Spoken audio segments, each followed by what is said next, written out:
What's going on, everybody? It's Kanye. Today's video, I'm going to be showing you how to make what I think is going to be one of the best, if not the best, all-around point guards in NBA 2K23. So to start, one of the first videos I made dealt with a 6'8", like taller point guard that I also think is a really good build, but I also wanted to make something on the smaller end of the spectrum, more of a traditional point guard. So that's what this build is going to go over today. Before we get started, please don't hesitate to like and subscribe. I'm having a lot of fun doing these new builds with the new builder for y'all, and I hope y'all are enjoying the content. Let's get started. So as I said, we're making a point guard today, handing this in jersey number up to you. Now for our height, I thought 6'4" was a solid height to go with here. You can definitely, go up or down with this, but I just thought 6'4" solid height for an all-around point guard build. Weight 222. Originally, I was going to try to get this build to 89 strength so it could get gold bully just to kind of, be off meta, because a lot of the shorter point guards are being made right now have no strength rating. So I thought, let's try and make one with a strength rating. Wingspan's going to be 6'9", so we have a really long wingspan. It's going to help us defensively, and body shape is going to be solid. So now for our attribute application. So starting with finishing, we got 77 close shot, 76 driving layup, 80 driving dunk. Originally, I was going to try to get this thing contact dunks, but then I thought, with how the tall point guard build I put out, I use regularly, and I don't really do contact dunks too often on that, so I don't think they're necessarily a necessity right now. So I kind of wanted to take those attribute points and put them elsewhere. So you can see here, we still get 16 finishing badges. We do have the capability of getting silver bully and silver limitless takeoff, which is definitely what we will go after. We can also get Hall of Fame Giant Slayer and things like that. So, definitely really good finishing for a point guard build that's not centered around finishing. When we look at shooting, we've got an 81 mid-range, an 84 3-ball, and a 77 free throw. This is going to allow you to take this build to any type of gameplay, whether it be in the rec where you may have to shoot free throws, or you can obviously play in the park. 84 3-ball is what I have on my current build, and I'm able to green with it very, very consistently. 22 potential shooting badges is a lot, and it's going to allow us to be a very, very strong shooter in this game.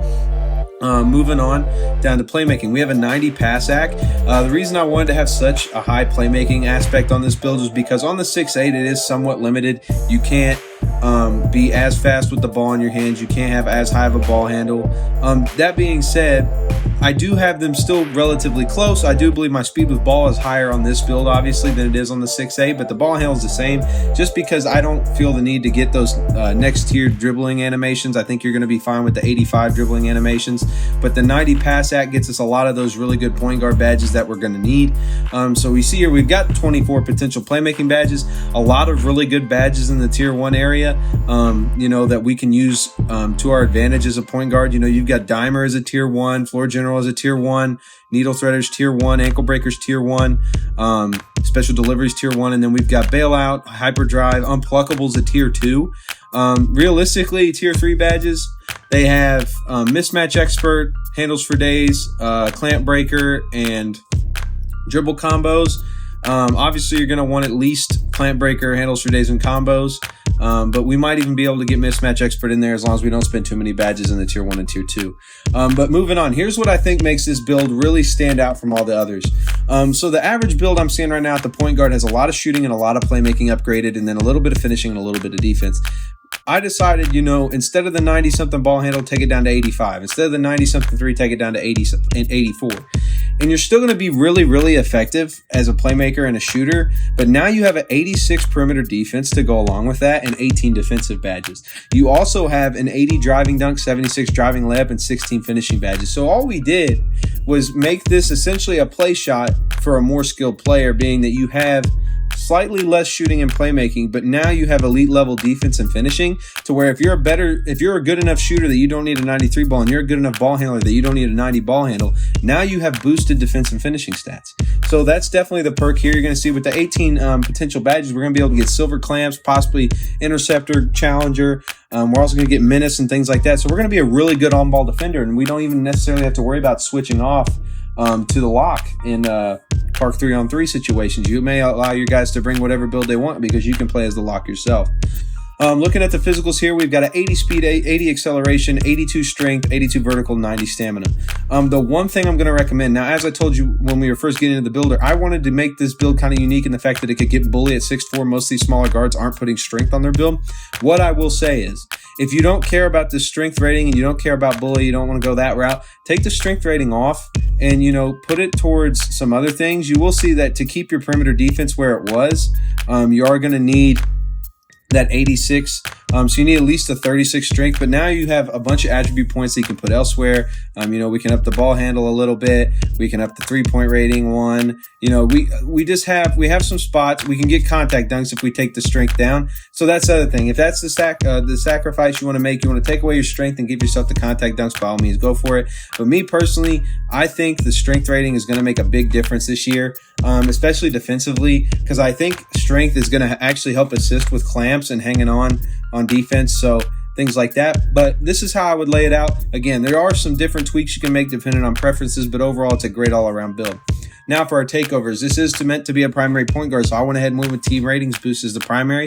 Again, you can sub this out for something that can, make your build better at scoring, but I think as the point guard, especially if you're going to be playing rec, you want to be able to boost your teammates' abilities. It's going to help you get more assists, things like that. The secondary takeover is extreme clamps. Again, if you want to be the lock on your team while also being the point guard, by all means, run extreme clamps. If you're a confident enough scorer, you don't need scoring takeovers. They are great, and I run them on most of my builds, at least one scoring takeover, but if it's not necessary to you, then it's not necessary. One thing I will say is you can switch extreme clamps and teams rating boost to where when you get team takeover, you'll always have teams ratings boost on, and then that way when you have your personal takeover, you can at least get extreme clamps. So that would be my suggestion there. Now, the thing I love about this build is who it's compared to, because it was truly the kind of vibe I was going for. And you're going to see here that we're compared to Chauncey Billups, Mike Conley, and Fred VanVleet. Kind of, a scrappy guard, can score, both ways, but is known, just for being a good pure point guard. And we got a really unique build name too, in a diming outside scorer. I think that's just such a cool build name.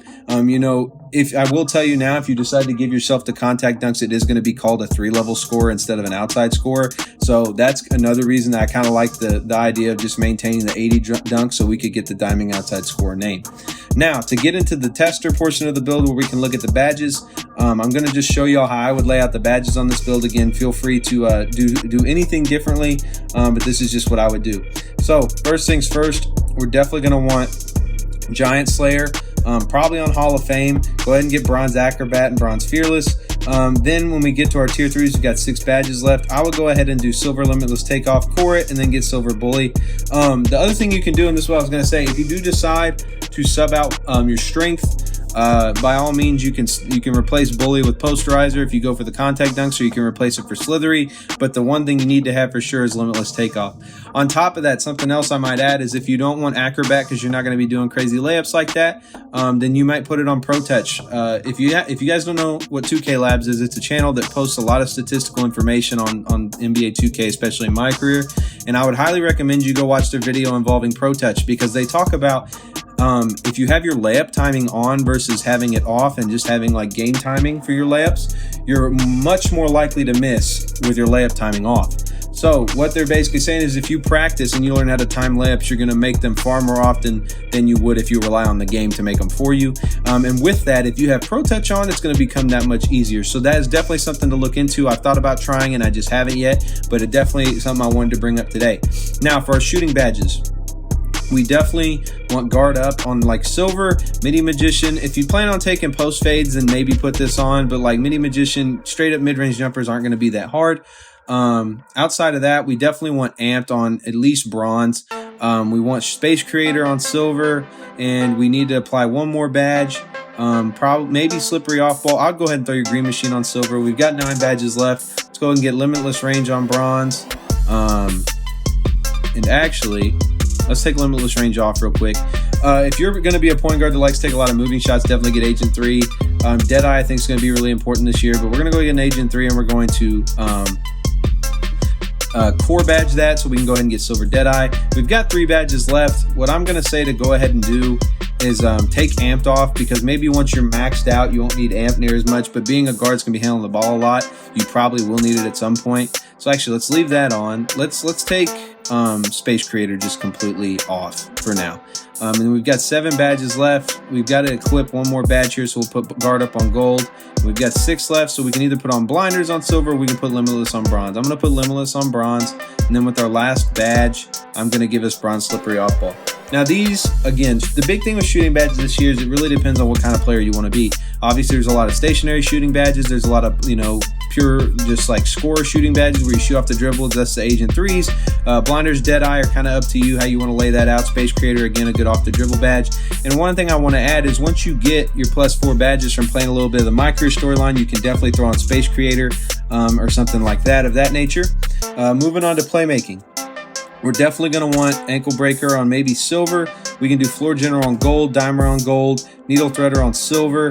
I think you're going to want Quick First Step on gold, Unpluckable on silver. And with our 5 badges left, oh man, this is where it gets tough, right? So what I would probably say is let's go ahead and take our Unpluckable down to bronze. Let's take Ankle Breaker off for now because it's not necessarily something we have to have. Take Dimer down to silver to get some badges back. What we want is to be able to make sure we have all of our dribbling badges up here. So we're going to get handles for days. We're going to core it. We definitely want killer combos, and we need 2 more badges back.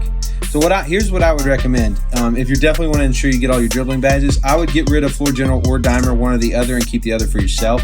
The thing is a lot of builds can run Floor General this year, and I feel like a lot of builds are going to have it on because some builds that don't necessarily have a lot of playmaking badges and don't really have anything to put it on, Floor General's a tier 1, so they're going to throw it on Floor General for you, or at least they should. So let's go ahead and throw on Clamp Breaker. So now we've got silver Clamp Breaker, silver handles for days, and silver killer combos. We also have Quick First Step, Unpluckable, Needle Threader, and Dimer. Again, we can move these around a little bit more however you want. You could run Bailout if you need that. Hyperdrive can be beneficial as well. But this is how I would lay them out for now. Now moving to defense and rebounding, we are definitely going to want ankle braces on silver. We're going to want Menace on silver, Pick Dodger on gold. And that has 13 badges applied. We got 5 left. Let's go ahead and throw on, actually let's take Pick Dodger down to silver, ankle braces down to bronze, Menace down to bronze. So we have 8 left. We'll throw clamps on silver, core it, and go ahead and get Challenger on gold, and then we can up Menace back to silver. Now you could obviously throw an Interceptor, but if you're going to be on-ball defense most of the time, then I think you would rather have clamps, Challenger, and things like that. Now if you switch to off-ball defense, we have badge loadouts in this game, so in your secondary badge loadout, I'd highly recommend putting on Interceptor. That's the other thing I haven't addressed yet in any of my build videos. There is things called badge loadouts this year, so if you want to, if you're on a build that's going to have multiple styles of play depending on who you're playing with, by all means throw on those badge loadouts, and that way you can adjust based on who you're playing with. But this is how I'd lay out the badges for this build. Overall, again, very well-rounded point guard build, going to be a lot of fun to play on. I hope y'all try it out, and if you do, please let me know what you think. Peace.